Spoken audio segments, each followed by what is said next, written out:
Ignition sequence starts. 6, 5, 4, 3, 2, 1, 0. Liftoff. We have a liftoff.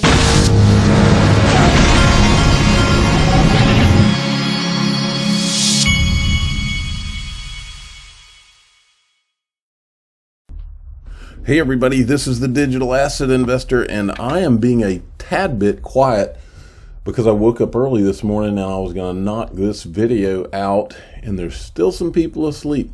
Our market, XRP's been holding there at about 159, around 159, 160. Let's see what we've got for the last 24 hours. We got 151 to 171. So I think it's pretty consolidating pretty good right there. Now, if you look here, the Dark Defender says XRP short-term indicators didn't finish bearish trend, and we need to still consider $1.42 area as a strong support, although the signals for the long term are bullish. Target is lowered to 181. If we see a move towards 181, we can say hi to an all-time high. Today is important. I'm hoping that today being Friday is going to be a fun night looking at the charts. It could be. Maybe we'll have a breakout today on Friday. That'd be nice.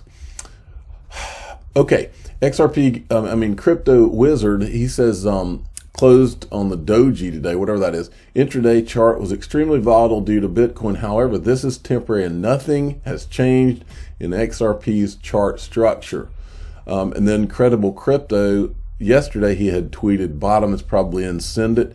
And then today he says run it back, turbo. And I think he means that things are about where they were yesterday when he said that. And so, okay. Now, JC Collins made an interesting comment. With mass crypto adoption imminent, in years to come, there will only be a small minority of us who hodled with grit through the great 3-year bear market. We even accumulated more. There will be urban legends. You are darn right. And I plan on being a part of the urban legend because I was there with you, JC. And I bought I won't say every dip. I bought every dip where I had money ready to buy the dip. I'll put it that way, pretty much. Okay. Now I wanted to show you this. This is more from that Gary Gensler. It wouldn't be called a hearing. It was a meeting with the House Committee on Financial Services. Listen to this from Warren Davidson. Thank you so much, and I look forward to working with you, and frankly, our bipartisan group will certainly as well.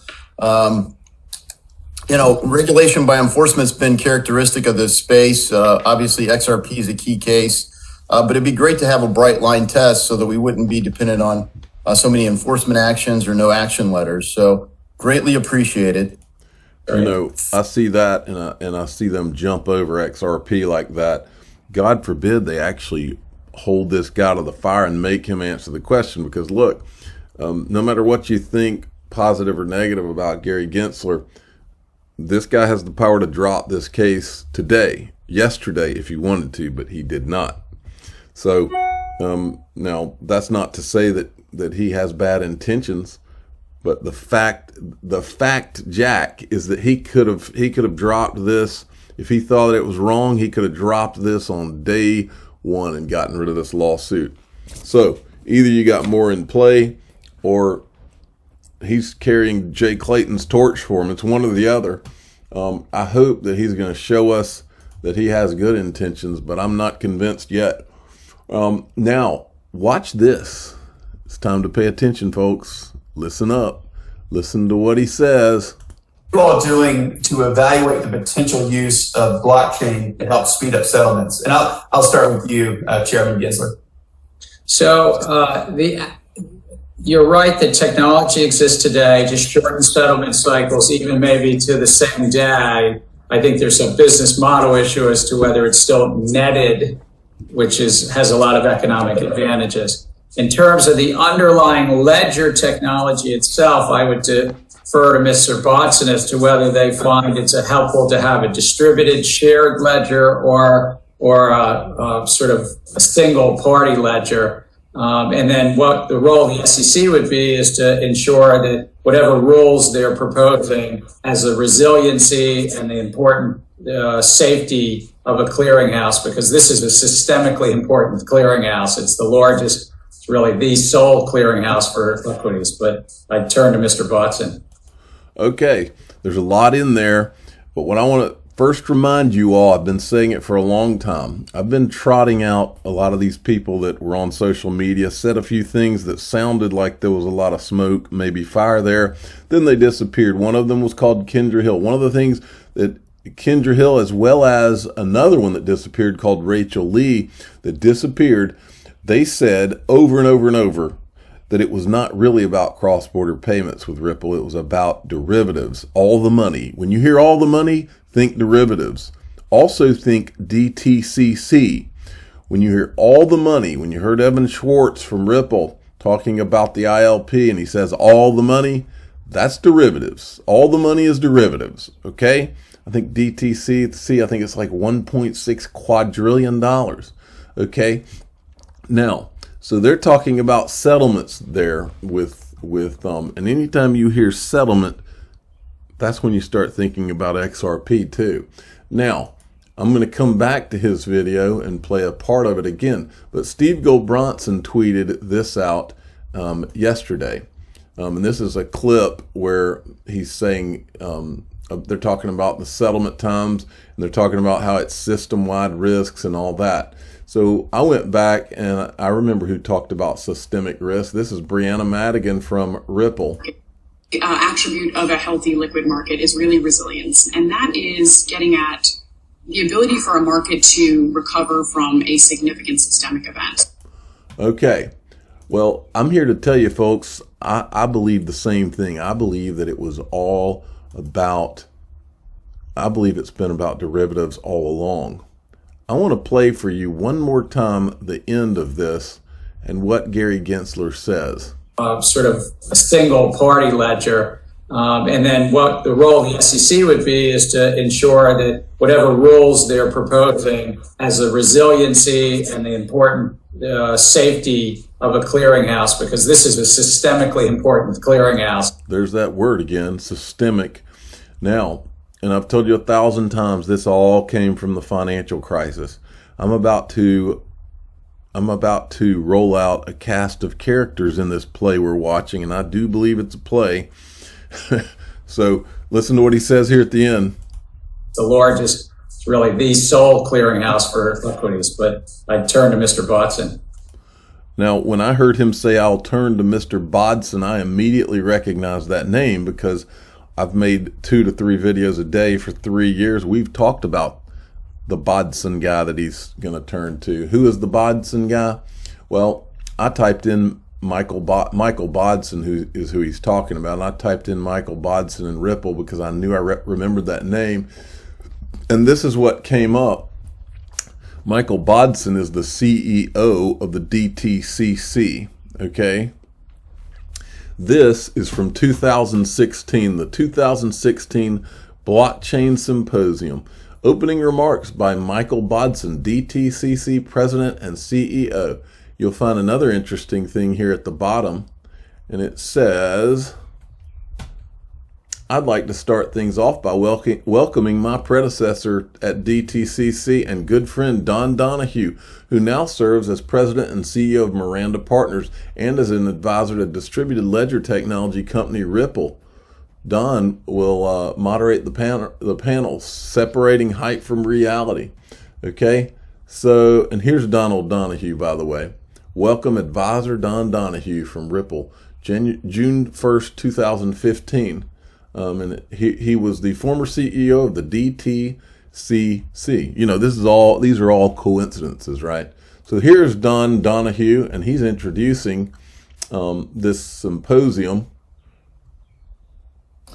In the context of financial infrastructure, blockchain technologies could process. Do you recognize anybody else on the stage? Well, this guy right here is the CEO of R3. Okay, if you go down, you'll see a few more names that were at this symposium. The main ones being Blythe Masters, CEO of Digital Asset Holdings. She was straight out of JP Morgan. And then there's another name we recognize, Christopher Giancarlo, who happens to be running the Digital Dollar Project and happens to work for a law firm that represents Ripple right now. And he, at the time, was with the CFTC. And just by coincidence, he was at the CFTC at this time in 2016. And then Gary Gensler, I believe, was his predecessor, and now is at the SEC, referring back to Michael Bodson, who's with the DTCC. You see how this play is unfolding? So this is Don Donahue giving the opening remarks. Here's Chris Giancarlo at the same blockchain decades ago, symposium. as the internet was entering a phase of rapid growth. It's always been about the derivatives. The derivatives, it's all the money. It's always been about all the money. This is an actual write-up on that symposium Ripple did in January 25th, 2016. Moving along, folks. My son does not need to draw you a picture anymore. I think it's very clear to see. Michael Arrington tweeted this out, and this is a big deal, I thought, because we got two core problems, or I would say three core problems in digital assets for all of us retail people. The first one is custody. We still don't have a place where nobody has raised their hand. I think it's coming, but nobody has raised their hand and said, hey, you can put your digital assets here, just like when you go and buy a stock and you don't have to worry about hacking and all that stuff. We need that. The second thing that we need is the ability to earn interest. If we had a place right now where we could go and stake our XRP, why would you sell it? Because many of us have a cost basis that it just wouldn't make any sense for us to sell. But if we could put it somewhere and stake it and earn interest on it, we wouldn't have to. But what we need for both of those things is insurance, and that's what this tweet is about. This is a big deal. ANC pays 20% APY on UST stablecoins, but there's hacking risk like all DeFi. Now you can insure against that and other risks for less than 7%. Net 13% riskless. So he's saying you'll pay 7% for insurance, but since you're getting 20% APY, you're getting 13%. That is a big deal. This is where everything's going. I'm waiting. I think it is literally imminent that some of these major, maybe like a Coinbase or a Binance.us, announces that not only can you store it and you've got insurance on that, but you can stake it and you got insurance on that, and you may be getting 10% or something and paying insurance of 3%. But let's do it. I'm on board. Game on. Let's do it right now. I'm in. I mean, that's where everything's going. That's where we are headed with all of this. Okay, this was from yesterday. This is this guy putting out, James Phelan. He had put out that the Judge Netburn had issued a discovery ruling confirming earlier ruling delivers another rebuke. So basically, she confirmed all those Ethereum and Bitcoin and XRP discovery that she asked the SEC for. She was serious and reiterated it. And I said, this is what you call being over the target. There is so much smoke with this Ethereum Bitcoin free pass. We're going to have to stop, drop, and roll. That's what they taught us when I was in elementary school anyway. And I tweeted this out last night, and I stand by it. If anyone decides to turn any of the Ethereum Bitcoin SEC discovery documents that are public into NFTs, I would be very interested. These will be epic, and I want one. It's even better that they will be on Ethereum and will cost me huge gas fees. Oh, the irony of this mess. And yes, it is a mess. Okay, Goldman Sachs is offering investors access to Bitcoin derivatives via CME Group. The investment bank confirmed Thursday. When I saw this, there was one thing that popped in my mind, and that is, these jokers are going to short Bitcoin while everybody else is looking at it's going up, it's going up. Goldman and the boys, that makes me nervous. Anytime I see them anywhere near futures, that screams shorting and wiping things out. Camilla Russo, government digital currency or GovCoins are new incarnation of money. They promise to make finance work better, but also to shift power from individuals to the state. Gov coins. And I think it's quite ironic that we've been looking at the Economist magazine cover for all these years with the rising phoenix, and now there's going to be on the Economist Gov coins. And just by pure coincidence, Ripple is piloting private ledgers for central banks for Gov coins. All a coincidence, right? And then I wanted to bring this to your attention. This is Rob XRP, and he's retweeting this, and it doesn't look familiar to you. That's because attorney Jeremy Hogan has been hacked. I'll say it again, folks. I've been saying it a lot.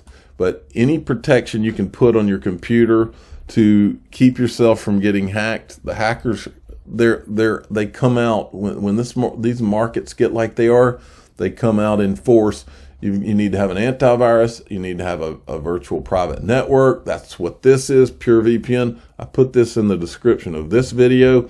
I have a VPN. Everyone should have a VPN, so you can surf the internet anonymously. I'm the digital asset investor. I'm not an investment advisor. This is for entertainment purposes only. Please subscribe, hit the like button, tell your friends and family to get a VPN and get an antivirus. Get everything you can to protect yourself.